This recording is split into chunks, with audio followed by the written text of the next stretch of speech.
अध्याय 18। जिस पर विश्वास किया जाए उसके बारे में झूठ। मैंने आपको बताया है कि वैश्विक नेता एंटीक्रिस्ट एक विश्व धर्म को बढ़ावा देगा। यह एक ऐसा धर्म होगा जिसमें सभी धर्मों का समावेश होगा, तो आप धर्मों को एक साथ आते देखेंगे। वो आपको बताएगा कि सभी धर्म एक ही ईश्वर की पूजा करते हैं। वो आपको बताएगा कि स्वर्ग और मोक्ष के कई रास्ते हैं। आप सुनेंगे कि हर कोई स्वर्ग जाता है क्योंकि नरक मौजूद नहीं है। यह अनिवार्य रूप से एक संदेश होगा कि आप जो भी चाहते हैं उस पर विश्वास करें। कम से कम शुरुआत में यीशु के शिष्यों ने हमें इस धोखे के बारे में चेतावनी दी, क्योंकि ऐसा समय आएगा जब लोग खरा उपदेश न सुनेंगे पर कानों की खुजली के कारण अपनी अभिलाषाओं के अनुसार अपने लिए बहुत से उपदेशक बटोर लेंगे और अपने कान सत्य से फेरकर कथा कहानियों पर लगाएंगे। द्वितीय तीमुथियुस 4:3-4।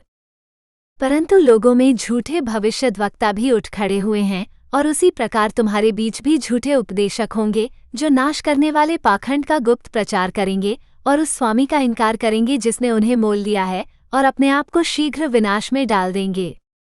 बहुत से लोग उनके जैसे अनैतिक मार्गों पर चलेंगे और सत्य का मार्ग बदनाम होगा। वे लोभ में आकर छल की बातें कहकर तुम्हें ठग लेंगे, और उनका दंड अब से लेकर अब तक नहीं हुआ और न उनका विनाश होगा। द्वितीय पत्रस 2:1-3। हनीमून अवधि समाप्त होने के बाद नेता सभी से उसकी पूजा करने की मांग करेगा। ये धर्म ग्रंथ हमें आने वाले एक विश्व धर्म के बारे में बताता है। अब इस धर्म ग्रंथ में 2 जानवर हैं और उन्हें सीधा रखना थोड़ा मुश्किल हो सकता है। वहाँ झूठा भविष्यवक्ता है जो एक और जानवर है, और मसीह विरोधी है जो पहला जानवर और जानवर है। आपको ये जानने की आवश्यकता है कि झूठा पैगंबर भी शैतान के नियंत्रण में है और उसके पास मसीह विरोधी का सारा अधिकार है। झूठा पैगंबर वो है जो पूरी दुनिया को एंटीक्रिस्ट की पूजा करने के लिए मनाता है, यहाँ तक कि वो हर किसी की पूजा करने के लिए एंटीक्रिस्ट की एक छवि भी बनाता है। इसे एक विश्व धर्म कहा जाता है क्योंकि दुनिया में हर कोई एक ही ईश्वर की पूजा कर रहा है। फिर मैंने एक और पशु को पृथ्वी में से निकलते देखा। उसके मेमने के समान 2 सींग थे और वो अजगर के समान बोलता था। वो अपने सामने पहले पशु का सारा अधिकार काम में लाता है। वो पृथ्वी और उसके रहने वालों से उस पहले पशु की पूजा करवाता है जिसका प्राणघातक घाव अच्छा हो गया था। वो बड़े बड़े चिन्ह दिखाता है, यहाँ तक कि लोगों के देखते आकाश से आग पृथ्वी पर उतारता है। वो मेरे अपने लोगों को जो पृथ्वी पर रहते हैं उन चिन्हों के कारण धोखा देता है जो उसे पशु के सामने करने का अधिकार दिया गया था। वो पृथ्वी के रहने वालों से कहता है कि वे उस पशु की मूर्ति बनाएं जो तलवार से घायल होकर जीवित हो गया था। उसे उस पशु की मूर्ति में प्राण डालने का अधिकार दिया गया था ताकि पशु की मूर्ति बोले, और जो कोई उस पशु की मूर्ति की पूजा न करे उसे मरवा डाले। प्रकाशित वाक्य 13:11-15। ये एक विश्व धर्म संबंधी झूठ आज पहले से ही काम कर रहे हैं। इन शीर्षकों को देखें। अपने मतभेदों के बावजूद यहूदी, ईसाई और मुसलमान एक ही ईश्वर की पूजा करते हैं। राष्ट्रपति ओबामा का भाषण, ईसाई और मुसलमान एक ही ईश्वर की पूजा करते हैं।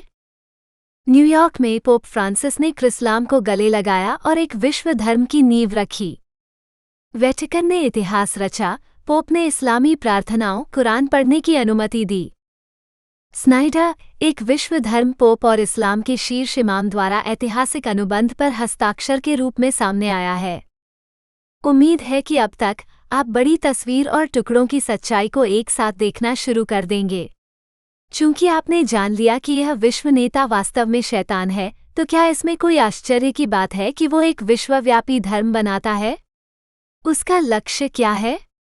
शैतान चाहता है कि आप उसकी आराधना करें। जब तक आप उसकी पूजा कर रहे हैं, भगवान की नहीं, तब तक उसे इसकी परवाह नहीं है कि आप क्या मानते हैं। यदि आप भगवान की पूजा नहीं कर रहे हैं तो सोचिए क्या आप शैतान या किसी अन्य राक्षस की पूजा कर रहे हैं। यहाँ हम देखते हैं कि मसीह विरोधी का लक्ष्य ईश्वर के रूप में पूजा जाना है। मसीह विरोधी पाप का मनुष्य और विनाश का पुत्र है।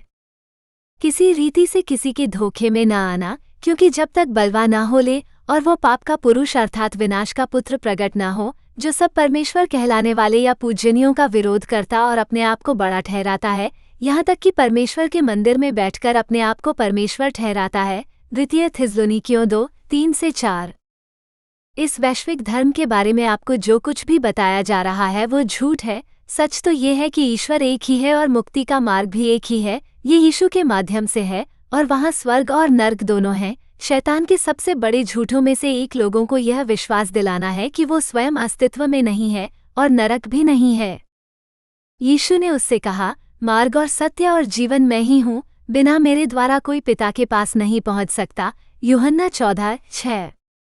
क्योंकि परमेश्वर का हर बच्चा इस दुष्ट संसार को हराता है और हम यह विजय अपने विश्वास के द्वारा प्राप्त करते हैं। और संसार के विरुद्ध इस लड़ाई को कौन जीत सकता है? केवल वे जो विश्वास करते हैं कि यीशु परमेश्वर का पुत्र है। प्रथम यूहन्ना 5:4-5 नया जीवंत अनुवाद। यह मुख्य सत्य है जिसे आपको दूर करना होगा। कोई भी धर्म जो इस बात से इनकार करता है कि यीशु मसीह देह में आए, वो झूठा धर्म और झूठ है। हर चीज का मूल्यांकन इस आधार पर करें कि वे यीशु के बारे में क्या कहते हैं। यीशु ही मसीह है, आपका मसीहा, आपका उद्धारकर्ता। हे प्रियो, हर एक आत्मा की प्रतीति न करो, वरन आत्माओं को परखो कि वे परमेश्वर की ओर से हैं कि नहीं, क्योंकि बहुत से झूठे भविष्यद्वक्ता जगत में निकल खड़े हुए हैं। परमेश्वर का आत्मा इसी से पहचाना जा सकता है कि जो कोई आत्मा मान लेती है कि यीशु मसीह शरीर में होकर आया है, वो परमेश्वर की ओर से है, और जो कोई आत्मा नहीं मानती कि यीशु मसीह शरीर में होकर आया है, वो परमेश्वर की ओर से नहीं।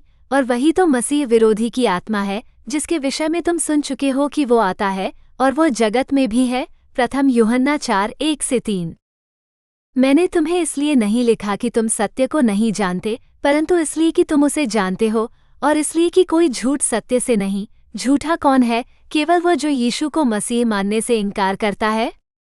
मसीह विरोधी वही है जो पिता और पुत्र का इनकार करता है। जो पुत्र का इनकार करता है, उसके पास पिता भी नहीं है। प्रथम यूहन्ना 2:21-23।